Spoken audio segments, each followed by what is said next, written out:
Subscribe करें और bell दबाएं ताकि कोई खबर रह न जाए।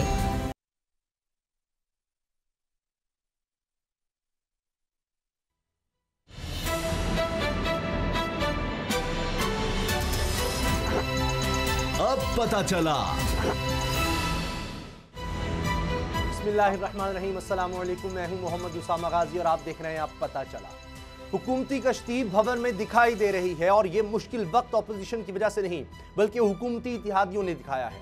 खबर यह है कि एमक्यूएम के बाद काफ लीग भी रूठ चुकी है। फर्क यह है कि एमक्यूएम ने अपनी नाराजगी का इजहार वजारत से इस्तीफा देकर किया, जबकि काफ लीग नाराजगी का इजहार करके रास्ते जुदा करने का इंदिया दे रही है। वज़ीर-ए-आज़म मामलात को सुलझाने के लिए कमेटी खेलना चाहते हैं, लेकिन सियासत के घाक चौधरी बरादरान सिंगल विकेट पर इसरार कर रहे हैं। इसीलिए चौधरी शुजात हुसैन ने हुकूमती कमेटी से मुलाकात करने से साफ इनकार किया। आज चौधरी परवेज इलाही ने घर आए शफकत महमूद से मुलाकात तो की, जिसे शफकत महमूद ने खुशगवार करार दिया, लेकिन अंदर की कहानी यह है कि बात लैक हाल अहवाल दरियाफ्त करने से आगे नहीं बढ़ी। चौधरी परवेज इलाही इत्तेहादी मामलात पर बातचीत के लिए बिल्कुल आमादा नहीं थे। मुतालबा यह था कि पहले किए गए मुआहदे पर अमल दरामद, फिर हुकूमती कमेटी से बातचीत। वाकिफान हाल का दावा यह है कि पंजाब की वजारत आला का अरमान चौधरी परवेज इलाही के सीने में फिर धड़कन बनकर बड़ी जोर से धड़क रहा है। अगर यह नहीं हो सकता तो फिर मुनस इलाही की वजारत पर भी गुजारा हो सकता है। यही तहफ़्फ़ुज़ात एमक्यूएम के भी बताए जा रहे हैं, जो ज़राए के मुताबिक मजीद एक वजारत के तलबगार हैं। सवाल यह है कि क्या हुकूमत इत्तेहादियों को के ये मुतालबे पूरे करेगी? अगर पूरे कर भी दिए जाएं तो फिर क्या गारंटी है कि मजीद मुतालबात सामने नहीं आएंगे? शुनीद यह भी है कि 5 साल ऐसे ही रूठने मनाने में गुजरेंगे। दूसरी तरफ अरकान असम्बली की तनख्वाहों में इजाफे के मामले पर भी शोर मचा हुआ है, जिसका बिल सेनेट में पेश किया गया लेकिन मुस्तरद हो गया। सितम यह है कि मुश्किल हालात में अवाम को सब्र का मशवरा देने वाले पार्लियामेंटेरियंस अपनी तनख्वाहों में 100% और स्पीकर और चेयरमैन सेनेट की तनख्वाहों में 400% इजाफे के ख्वाहिशमंद थे। यही वो नुक्ता है जहां हुकूमती और अपोजिशन अरकान बाहम शीरो शकर हो जाते हैं। लेकिन कुछ अरकान का कहना है कि वक्त तनख्वाहें बढ़ाने के लिए मुनासिब नहीं था। पीपल्स पार्टी ने तनख्वाहों में इजाफे को जरूरत भी करार दिया था, लेकिन साथ ही इसे अवाम की तनख्वाह में इजाफे से नत्थी कर दिया। जबकि बाबर अवान का कहना था कि यह बिल पार्लियामेंट के माथे पर कलंक का टीका होगा। लेकिन कड़वा सच ये भी है कि फिर भी हर कोई ये टीका लगवाने के लिए तैयार था। सवाल तो अवाम का है, इन्हें रिलीफ के ऐसे टीके कब लगेंगे? आज सबसे पहले इसी पर बात करेंगे। असद खरल साहब और बाबर डोगर साहब मेरे साथ हैं, लेकिन गुफ्तगू का आगाज़ करने से पहले ख़ास तौर पर काफ लीग के हवाले से अंदर की खबर आपको बताएंगे कि जहांगीर तरीन से क्यों इमरान खान साहब कुछ नाराज हो गए हैं। लेकिन उससे पहले रिपोर्ट देखिए। असद खरल साहब, ये काफ लीग कहा जा रहा है कि पहले जो कमेटी बनाई गई इसमें जहांगीर तरीन से उनसे मुज़ाकरात चलो फिर भी करने को तैयार थे काफ लीग वाले, लेकिन जहांगीर तरीन साहब को हटा दिया गया क्योंकि कुछ लोग पीटीआई के ही उनसे नाराज़ थे। तो इस वजह से हम वो कह रहे हैं कि पहले एक कमेटी थी और अब एक और कमेटी के जहांगीर तरीन के बारे में इल्ज़ाम ही लगाया गया कि वो काफ लीग की और एमक्यूएम की ज़्यादा सुनते हैं। तो ये कैसे हल होगा मामला? चौधरी बरादरान तो बात करने को भी तैयार, जो कि इस चीज़ के माहिर होते थे कि किसी के लिए भी उनके दरवाजे खुले होते।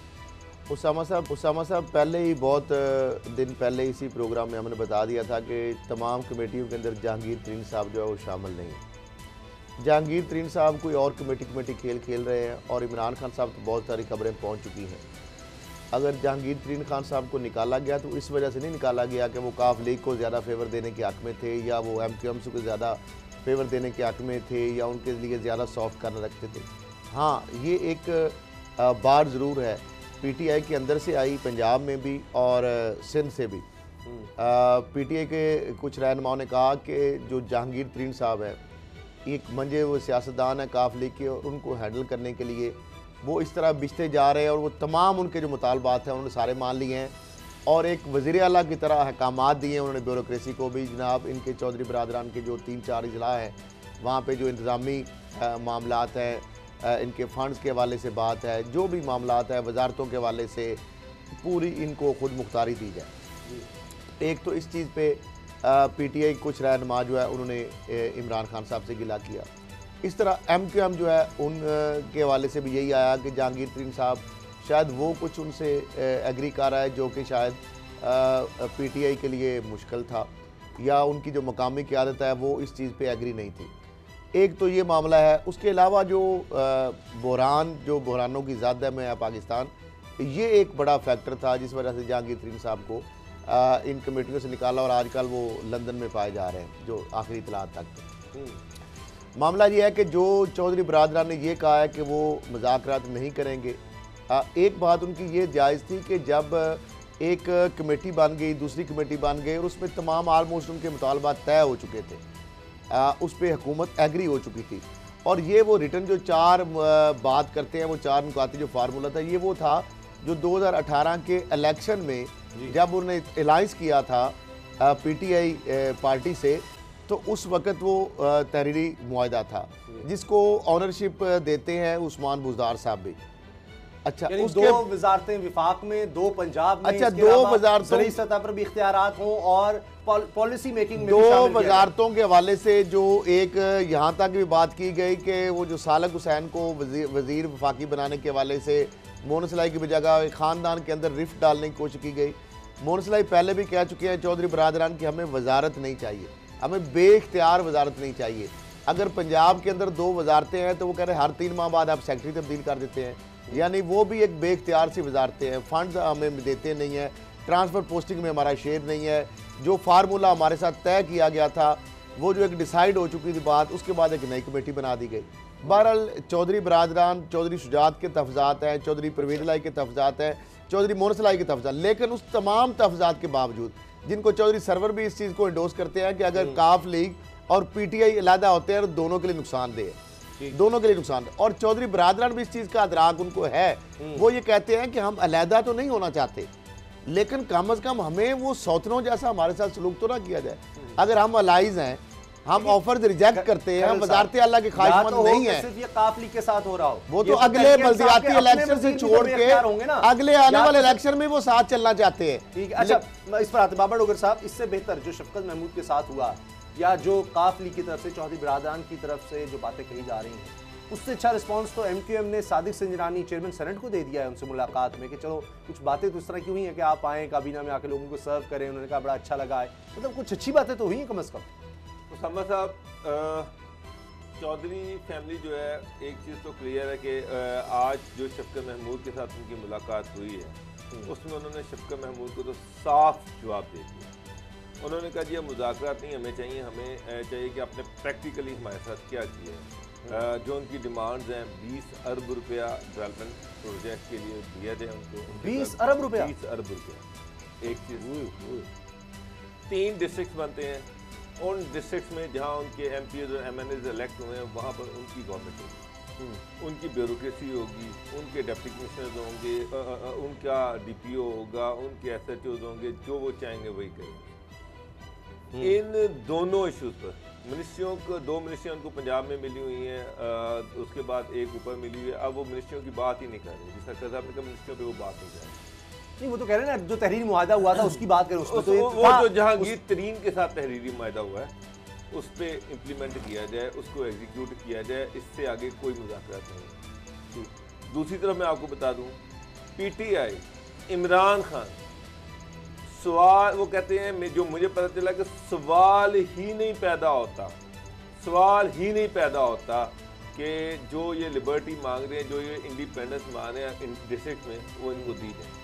इस पे तो सवाल ही नहीं पैदा होता। अच्छा, क्योंकि वो कहते हैं कि जी हमारे अगर 20 अरब रुपये हम इनके 10 बंदों को दे दें तो हमारा जो 150 एमपीए पड़ा हुआ है उसको क्या कहाँ से पैसे तो इमरान खान तो बार बार कहते रहे कि जी तहफ़्फ़ुज़ात दूर किए जाएंगे, हाजियों के तहफ़्फ़ुज़ात दूर किए जाएंगे, उनकी डिमांड्स मानी जाएंगी। एक दफ़ा नहीं कई दफ़ा उनका बयान आ चुका है। वो कहते हैं कि जो जायज़ मुतालबात है, मेरा मतलब है कि अगर उन्होंने 20 अरब रुपया 100 एमपीएस के लिए रखा है और चौधरी बरादरान वो 20 अरब रुपया वो कह रहे हैं कि हमारे 10 एमपीएस को ही दे दें, तो बाकियों को वो क्या देंगे, ये भी तो सोचने वाली बात है।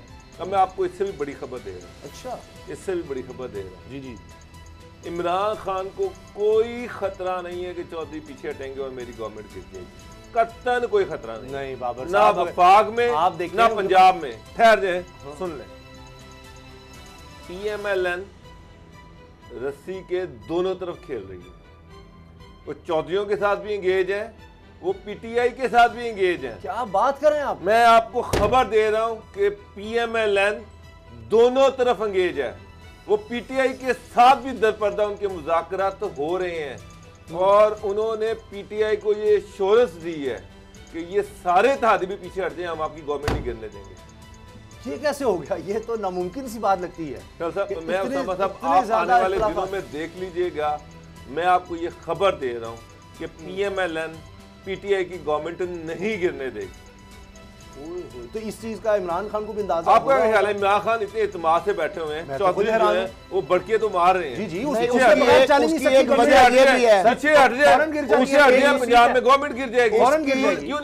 वजह ये भी है कि बार बार चौधरी बरादरान जो है वो रिजेक्ट कर चुके हैं पीएमएलएन की ऑफर सीएम शिप की। वो कहते हैं सीएम ले ले, सारी वजारतें ले ले, सारे अपने एमपीज के लिए, लेकिन इसको काफ लीग बार बार मुस्तरद कर चुकी है। और ये जो बात डोगर साहब कर रहे हैं इससे बिल्कुल मैं एग्री करता हूं।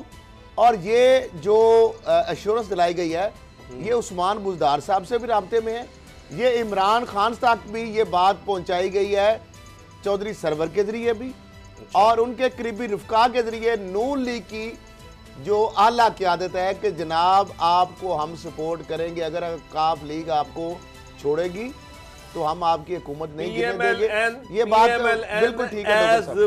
पार्टी पीटीआई की गवर्नमेंट को नहीं गिरने देगी। तो बदले में क्या मिलेगा? कुछ नहीं, वो कह रहे हमें कुछ नहीं चाहिए। नहीं, ऐसे तो ना करें बाबर साहब।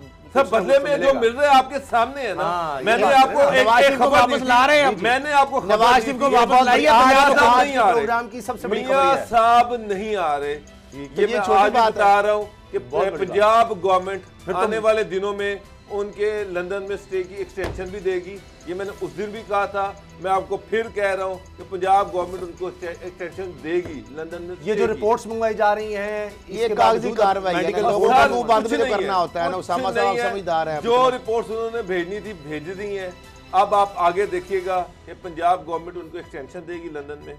शहबाज शरीफ भी नहीं आ रहे, मरियम भी जाएंगी। अच्छा, पीएमएलएन पीटीआई की इस गवर्नमेंट को गिरने नहीं देगी, चाहे काफ लीग भी फिर अलग हो जाए, चाहे एमपीएम सारे दादी पीछे हट जाएं, अकेली नून लीग पीएमएलएन सामने आ जाएगी कि जनाब हम इस पॉलिटिकल गवर्नमेंट को नहीं गिरने देंगे, ये 5 साल पूरे करेंगे, यही एग्रीमेंट। तो पीपल्स पार्टी, फजलुर रहमान, इन सब का क्या होगा? इधर पंजाब में तो कुछ नहीं है ना पीपल्स पार्टी। सर मैं सेंटर की भी बात कर रहा हूँ, मैं सेंटर की भी बात कर रहा हूँ।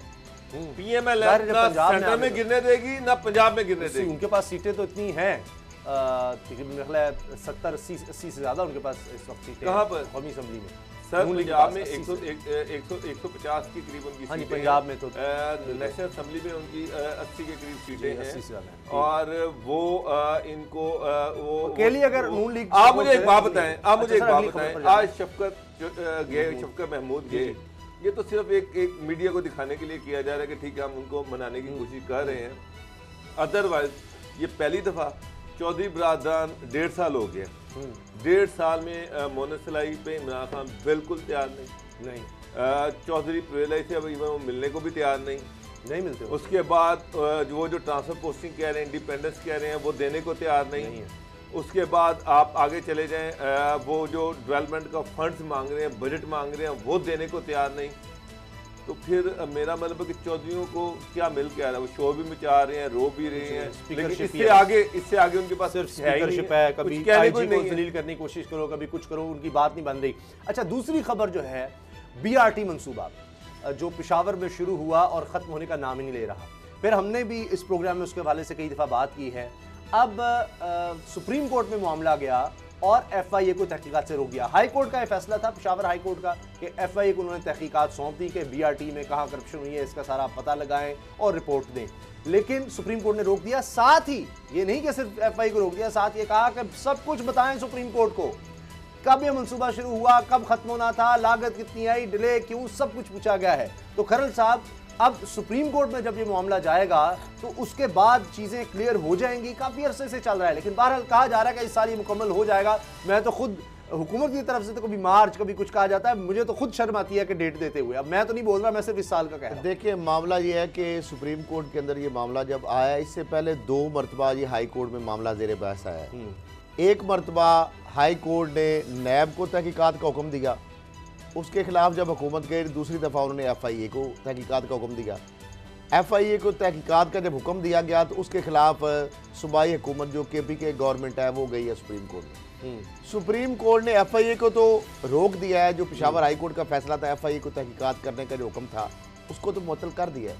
लेकिन सुप्रीम कोर्ट के 3 रुकनी बेंच जस्टिस उमर अता बंदयाल साहब की सरबराही में जो था उन्होंने ये कहा है कि आप ये जरा बताना पसंद करेंगे कि ये बीआरटी मनसूबा जो शुरू हुआ था 2017 में और 6 माह में इसने ख़त्म होना था, जो चीज़ें सामने आ रही हैं, तो ये सिर्फ बता दें कि ये कब ख़त्म होगा, कोई इसकी डेट भी आप दे सकते हैं। तो जिस पे वहाँ पे वकील ने ये बताया है, मुझे तो यकीन नहीं आ रहा है, वैसे सुप्रीम कोर्ट में उसने बता दिया है, मुझे उसके बावजूद यकीन नहीं आ रहा। उन्होंने कहा कि जुलाई 2020 में ये मनसूबा जो है ये ख़त्म हो जाएगा।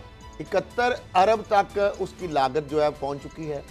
और जो इससे पहले आप देखें शौकत यूसुफ जई साहब जो है उन्होंने मार्च का पहले कहा, फिर अप्रैल का कहा, फिर मई का कहा, अभी 2 माह आगे जाके जुलाई 2020 की बात कर रहे हैं। लेकिन मामला ये है कि बहुत सारे सवालात उठाए गए हैं सुप्रीम कोर्ट की जानिब से कि ये बीआरटी मनसूबा जो है कब शुरू हुआ, इसकी लागत कितनी थी, इसकी एक्सटेंड डेट क्या थी, इसकी कब इसकी जो एक्सीलेशन चार्जेस क्या हुए, जो इसके तखमीने में कितना इजाफा हुआ, तो कब ये मुकम्मल होगा, क्या क्या डिस्क्रिपेंसीज है इसमें। तो बहुत सारी एक क्वेरीज हैं, सवाल हैं। अच्छा, जो कि सुप्रीम कोर्ट ऑफ पाकिस्तान के सामने तो जवाब इस पर देना पड़ेगा ना, रखने हैं। अच्छा, एक बात बाबर साहब मुझे समझ नहीं आती कि क्या इसकी वजह ये तो नहीं कि इमरान खान साहब पहले दिन से ये मंसूबा बनाना ही नहीं चाहते थे, और जिस तरह लाहौर में बनाया गया, मुल्तान में, पिंडी, तो इस्लामाबाद, तो इस वजह से ये उनकी तवज्जो इस तरफ नहीं थी, और ये फिर परवेज़ खटक साहब दीगर लोगों ने दबाव डाला कि होना चाहिए इलेक्शन जीतने के लिए। 2017 में शुरू होता है, कहा गया 6 माह में मुकम्मल होगा, अप्रैल 2018 में, वो अप्रैल 2019 भी गुजर गई, अब तो 2020 भी गुजरेगी, तो उसके बाद जुलाई आएगी। उसामा साहब, आप ये कह रहे हैं कि इमरान खान जी शुरू नहीं करवाना चाह रहे थे। इमरान खान ने 2018 का इलेक्शन इस मनसूबे पर लड़ा है। वो बार बार सारी कौम को ये कहते रहे कि देखिए PMLN ने जो लाहौर की ये मेट्रो बनाई उस पर 50-60 अरब रुपया लगा, और हम सिर्फ 22 अरब रुपये में ये मेट्रो जो है ना ये बना रहे हैं। और वो 22 अरब से स्टार्ट हुई और वो लाहौर और रावलपिंडी और मुल्तान तीनों मेट्रोज को आगे काट गई है। वो 71 अरब पे चली गई है। ये तो तीनों 71 अरब में कोई भी नहीं बनी थी। आपने 2018 में कहा था कि जनाब ये देखें, ये मनसूबे परवेज़ खटक के बयानात हैं, उनकी स्टेटमेंट मौजूद हैं कि ना हम देखें, हम तो सिर्फ 20 अरब रुपये में ये प्रोजेक्ट कंप्लीट कर रहे हैं। शहबाज शरीफ ने तो इसमें बेताशा पैसा खर्च किया था। अब मुझे एक बात बताएं, आज से महीना पहले तक ये मार्च में ख़त्म कर रहे थे, अब ये जुलाई की तारीख दे दी है। सबसे पहले तो मेरा बड़ा सवाल ये है कि अभी परसों इमरान खान साहब की एक स्टेटमेंट आई है जिसमें वो बाबर अबान से मिले थे। उन्होंने कहा जी कि हम अदारों को इंडिपेंडेंट करेंगे और शफाफियत लेके आएंगे। शफाफियत का मतलब क्या होता है? शफाफियत का मतलब ये कि जो भी आपके प्रोजेक्ट स्टार्ट हो रहे हैं या कर रहे हैं या चल रहे हैं, उनमें ट्रांसपेरेंसी, लोगों को पता होना चाहिए कि उसमें कितना पैसा लगा, उसमें क्या कुछ हुआ। अब ना इसकी नैब तहकीकात कर सकता है, ना इसकी FIA तहकीकात कर सकता है, ना इसका कोई थर्ड पार्टी ऑडिट करवाया जा रहा है, ना कौम को बताया जा रहा है कि ये जो 20 अरब में कंप्लीट होना था ये 71 अरब तक कैसे पहुंच गया और ये क्यों लटका हुआ है, किस वजह से लटका हुआ है। मैं मतलब ये कैसी ट्रांसपेरेंसी है? क्या आपने सारा जो ऑडिट है, सारी तहकीकात पंजाब में करवानी है? वो सही पीट रही है अपोजिशन, सही पीट रही है पार्टी, सही पीट रही है PMLN कि जनाब सारे प्रोजेक्ट जो हैं उनको तो नैब के हवाले किया जा रहा है, उनसे तो नैब की तहकीकात करवाई जा रही है। BRT को कोई पूछता नहीं, और BRT पे पहले नैब को रोका गया, अब FIA को रोक दिया गया। लोग तो ये एक्सपेक्ट कर रहे थे खान साहब खुद ऑर्डर करेंगे। सुप्रीम कोर्ट को तो नहीं रोक सकते ना बाबर साहब, सुप्रीम कोर्ट को नहीं रोक सकते, सुप्रीम कोर्ट में सब कुछ सामने आ जाएगा। मेरा सवाल ये है कि KPK गवर्नमेंट सुप्रीम कोर्ट गई क्यों? KPK तो गवर्नमेंट ये कहती है कि जनाब 10-10 एजेंसियां आके इसका ऑडिट कर रहे हैं। सर वो कर लेंगे, बाद में भी आ सकता है, मुकम्मल हो गया उसके बाद भी आ जाएगा, चलता रहेगा। सुप्रीम कोर्ट में केस है, ना ये इतनी जल्दी नहीं खत्म मनसूबा होगा। कंप्लीट होना है, ना इसकी तहकीकात कंप्लीट होनी है। ब्रेक के बाद बात करेंगे कि पार्लियामेंटेरियंस को अपनी तनख्वाहें बढ़ाने की इतनी जल्दी क्यों थी। फिर जब ये मीडिया में बात आ गई शर्मिंदगी से बचने के लिए, फिर ये सेनेट से पास नहीं हो सका बिल। ब्रेक के बाद बात करेंगे।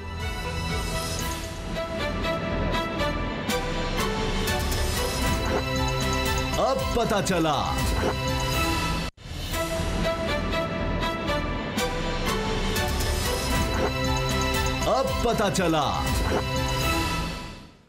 अवाम शदीद मुश्किल में है, इसका एहसास हुकूमत को भी है। इमरान खान साहब भी जब भी मिलते हैं अपने लोगों से यही बात करते हैं कि महंगाई बहुत ज़्यादा है। असद उमर कह रहे हैं कि बहुत ज़्यादा महंगाई है, लोग परेशान हैं, ये बात माननी पड़ेगी।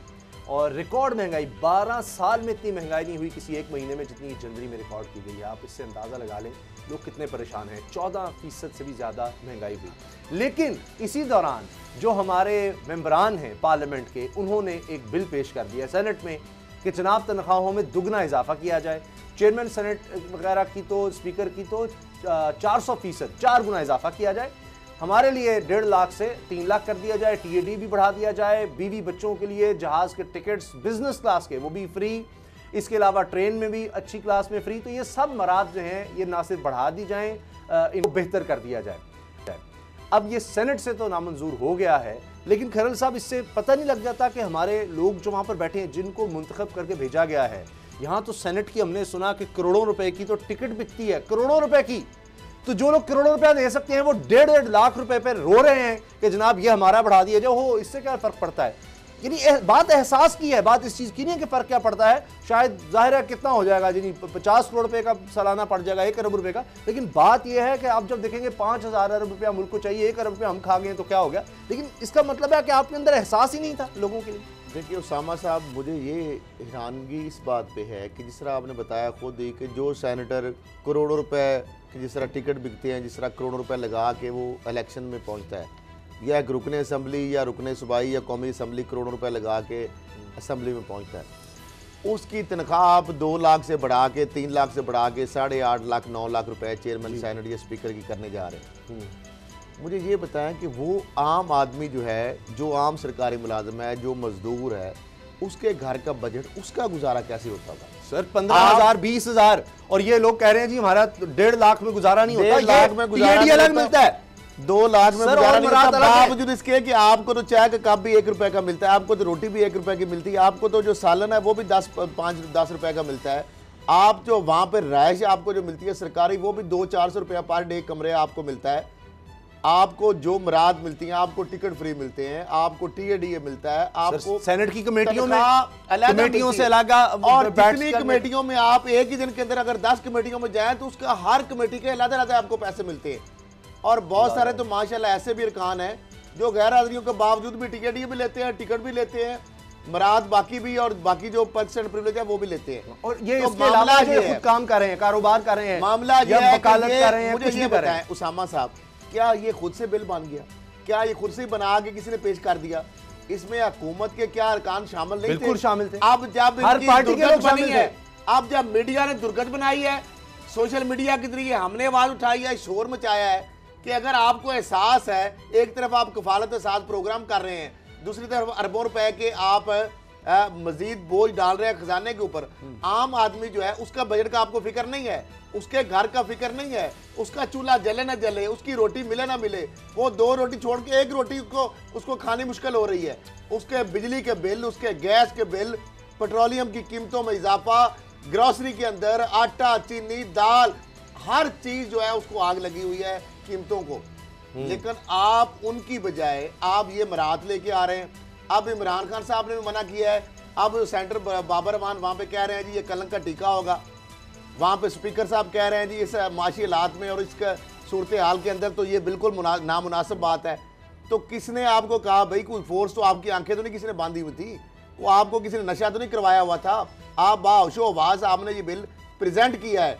अब उसके अंदर जब जागन अपनी तनकीद की वजह से अब सेंटर फैसल जो है कहा जी इसको किसी और वक्त के लिए उठा रखे, तो आपने पेश कर दिया। तो पहले इसलिए कहते हैं ना, पहले तोलो फिर बोलो। अब हर वो काम पहले ये करते हैं, उसके बाद ये यूटर्न ले लेते हैं। तो अच्छा, ये क्या बाबर साहब, आपसे तो मेरी कई दफ़ा इस पर बहस हुई है। मैं अभी ब्रेक में जिस तरह आपको बता रहा था, सच बात है, मेरा वाकई ये ख्याल था कि फरवरी के महीने तक कुछ बेहतर खबरें सुनने को मिलेंगी आम आदमी के लिए भी, चाहे उसको फौरी रिलीफ ना मिले। लेकिन मैं तो खुद परेशान हो गया हूँ कि पहले ही पाकिस्तान में 49% बच्चे कहा जाता है कि ग़िज़ाइयत की कमी का शिकार हैं। हम कहा करते थे बड़े फ़ख्र से कि पाकिस्तान में जितना भी गरीब आदमी हो कम से कम कुछ ना कुछ खाने को उसको मिल जाता है, भूखा नहीं कोई सोता। मुझे तब खौफ आ रहा है, डर रहा हूँ मैंने ज़िंदगी में ऐसे हालात नहीं देखे। जो मैं अब इर्द गिर्द देख रहा हूँ, मुझे तो खौफ है कि अब लोग ये ना हो कि जो खरल साहब इस तरह कह रहे थे कि 2 रोटी खाते थे दिन में, तो पता नहीं अब आधी या 1 रोटी पर आ जाएं। वो हालात मुझे तो डर लग रहा है कैसे हो रहे हैं। और उस दौरान इस तरह का बिल लाना, ये तो शर्म की बात नहीं थी। उसामा साहब, आज चलें ये बिल नहीं आया, अगर ये बिल पास हो जाता तो शायद सारी कौम जो है उसके निदामत से जो शर्म से ना वो सर झुक जाते हैं कि हमने किन लोगों को इलेक्ट किया है, कि किस तरह से इन्होंने बेशर्मी के साथ ये बिल पास किया है। इससे पहले पंजाब असम्बली एक बिल पास कर चुकी थी जिसमें उन्होंने कंसेंसस के साथ 361 लोगों का ईवान है पंजाब असम्बली, वहाँ पर ये कंसेंसस था कि हम तमाम MPs के जो पर्क्स और प्रिविलेजेस हैं उनको बढ़ा दिया जाए और कई गुना बढ़ा दिया जाए। 100 गुना इजाफा था, 100% इजाफा।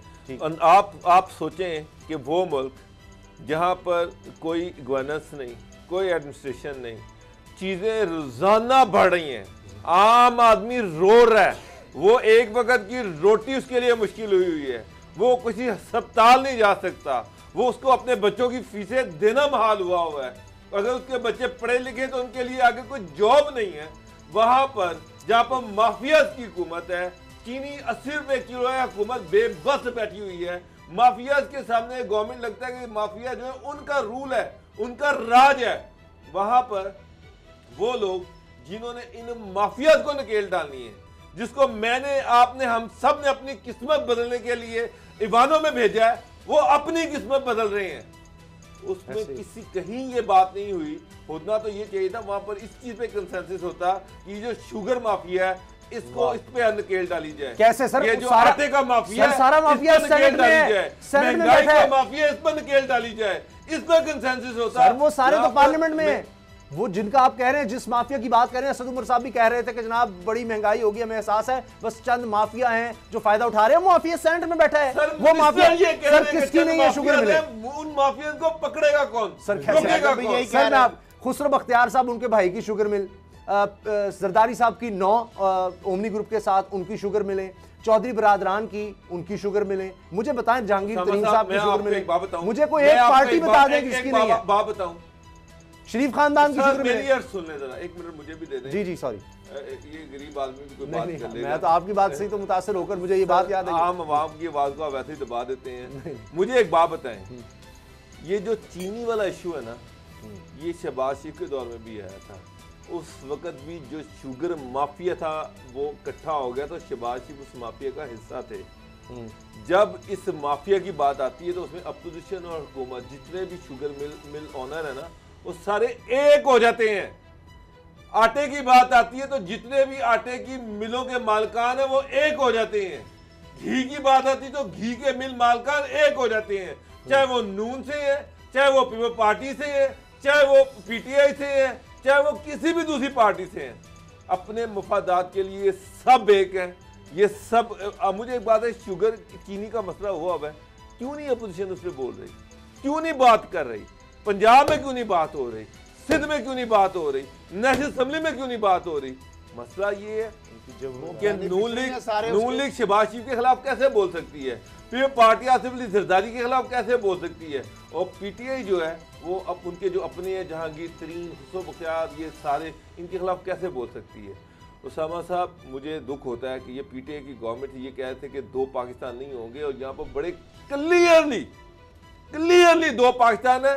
इससे पहले इतने क्लियर 2 पाकिस्तान मैंने नहीं देखे थे जो अब मैं देख रहा हूँ। इतनी बेबसी है गवर्नमेंट के जिसकी हद नहीं है।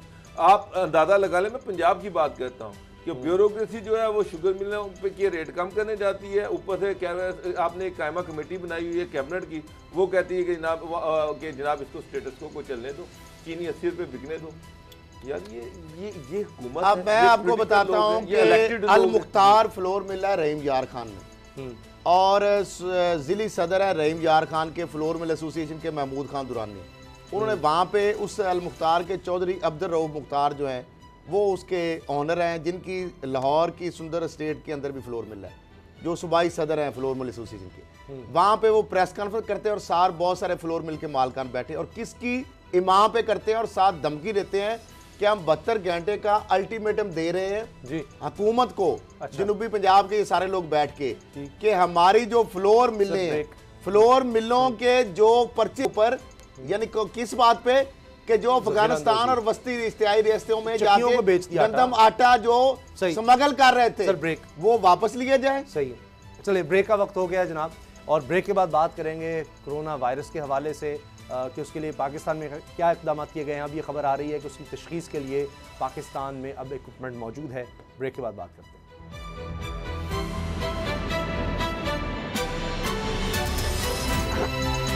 अब पता चला,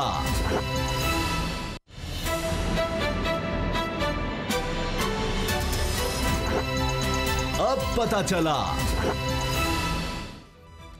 कोरोना वायरस के हवाले से अब ये खबर आई है कि पाकिस्तान में उसकी तशख़ीस हो सकेगी। इससे पहले पाकिस्तान के पास वो टेस्ट ही अवेलेबल नहीं थे, वो इक्विपमेंट ही अवेलेबल नहीं था कि जिससे कोरोना वायरस की तशख़ीस हो सके। साथ ही ये खबर भी आई है कि जिन लोगों के बारे में शुबा था कि कहीं खुदा न खास्ता उनको कोरोना वायरस तो नहीं, वो लोग क्लियर हैं कि उनमें वो अलामात नज़र नहीं आई अल्हम्दुलिल्लाह। तो किसी को भी पाकिस्तान में कोरोना वायरस अब तक नहीं है, सरकारी तौर पर ये बताया गया है। अभी हमारे साथ हैं ज़ीशान, ये तालिब इल्म हैं और हुनान शायद चाइना से हमारे साथ हैं फ़ोन लाइन पर, वहाँ पर डॉक्टरी की तालीम हासिल करें। ये बताएं ज़ीशान, क्या हालात हैं इस वक्त चाइना में, क्या हो रहा है? चाइना में इस टाइम हालात काबिल बेहतर हैं।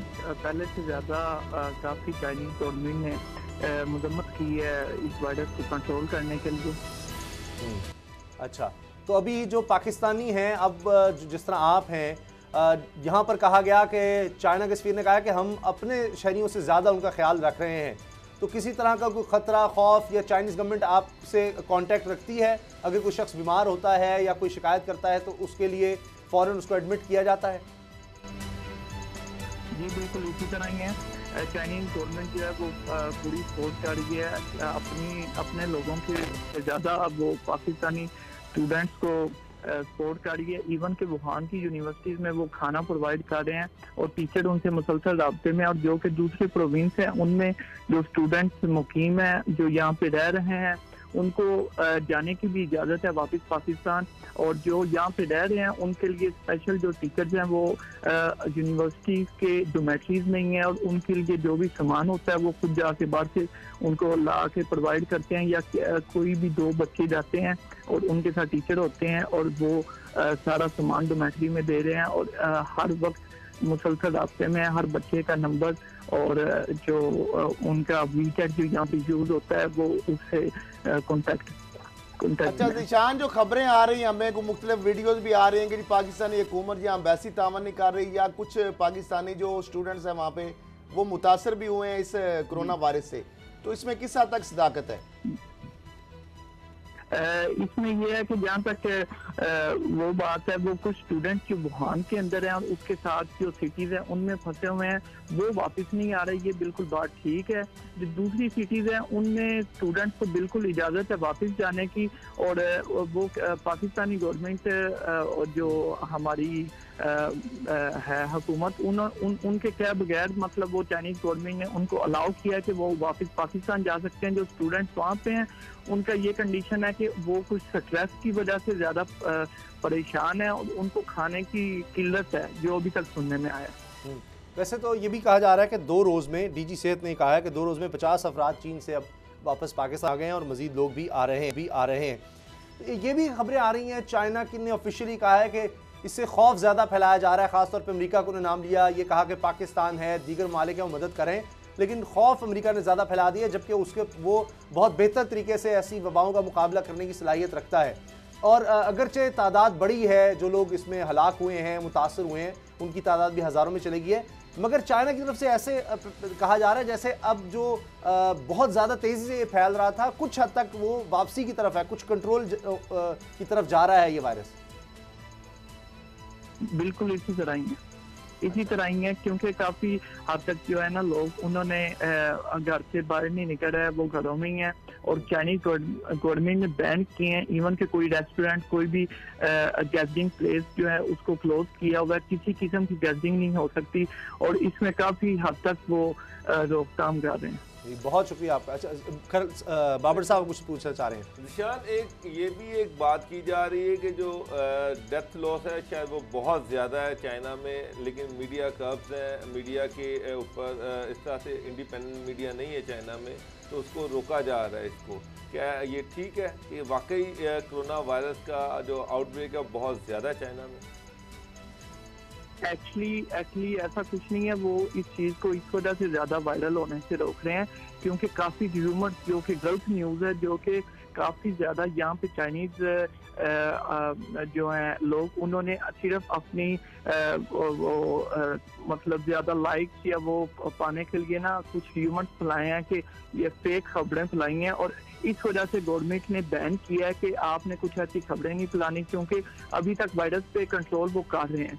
और ऐसे लोगों में खबरें फैलने से लोग ज़्यादा डर रहे हैं, और इस खौफ को काबू में करने के लिए सिर्फ उन्होंने इस चीज़ को मना किया है कि आप बगैर किसी प्रूफ के कोई चीज़ किसी ग्रुप में, किसी वीचैट ग्रुप या किसी भी सोशल प्लेटफॉर्म पे शेयर नहीं कर सकते विदाउट प्रूफ। अदरवाइज आपको पुलिस जो है वो एक वीक के लिए इन्वेस्टिगेट करेगी और आपको उसका जो है वो जुर्माना देना पड़ेगा अगर वो न्यूज़ फेक है। क्योंकि पहले दिनों में जब ये वायरस स्टार्ट हुआ है तो उससे काफ़ी लोग खौफजदा हो गए थे, हर ग्रुप में ये न्यूज़ आ रही थी, तो हुकूमत ने इस पे कंट्रोल करने के लिए ताकि लोग सब्र से काम लें, इस वजह से बहुत शुक्रिया ज़ीशान आपका। अल्लाह ताला आपको हिफ्ज़-ओ-मान पाकिस्तानियों को जहाँ जहाँ भी हैं, और ये वायरस जल्द ख़त्म हो, जिससे पूरी दुनिया में बहुत ज़्यादा इस वक्त ख़तरा फैल गया, खासतौर पर चाइना से बहुत ज़्यादा मुतासर हुआ, और उसकी इकॉनमी और उसकी वजह से world economy Pakistan fake news का वायरस पाकिस्तान की तरह ये सामने आई कि वो चाइना में पहुंच गया। फेक न्यूज़ का जो वायरस यहाँ पे भी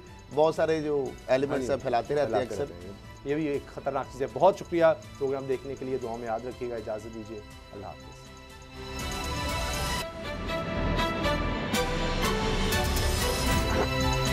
अब पता चला। सब्सक्राइब करें और बेल दबाएं ताकि कोई खबर रह न जाए।